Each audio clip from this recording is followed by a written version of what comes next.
नमस्ते प्रणाम। हम किरण शर्मा, हम मंजू शर्मा अपना चैनल पर स्वागत कर छी। नमस्ते प्रणाम जते दाई माय दीदी भाजी चाची बहन सब बटन के प्रणाम कर छी। सब बटन के प्यारा से बात दीत रहबे नहीं ताका बढ़त रहबे। और हम दोनों देवरानी जेठानी जा रहे छी। बहुत प्यारा सा झूमर गीत गावा, यहाँ सब जरूर सुनब, फूल आज करके जरूर देखब और लाइक शेयर कमेंट करे के नहीं भूलब। अहाँ सब पर तो विश्वास पूरा है कि जरूर अहाँ सब के प्यारा से बात एक नहीं एक दिन तो लाइक सब्सक्राइब जरूर मिलते, जरूर एक ना एक दिन हमहू सब कुछ कहेबे। जहिना ताना सुन रहल छी तहिना आगा जरूर बढ़ जेबे। तब अहाँ सबके जब प्यार आशीर्वाद तो जरूर आगा बढ़बे करबे। ओढ़निया कहाँ धैलू ननदी, ओढ़निया कहाँ धैलू ननदी। बहुत प्यारा सा झूमर गीत यहाँ से जरूर सुनना, जरूर कमेंट करबे।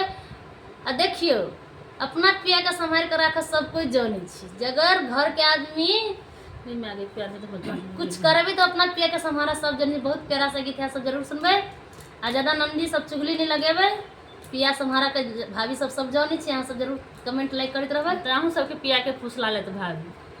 हाँ बड़की भाभी तो वही में सोचे नहीं इनका बात पर नहीं यहाँ सब रहो। बहुत प्यारा सा झूमर गीत है, यहाँ सब जरूर सुनबे, जरूर कमेंट करना।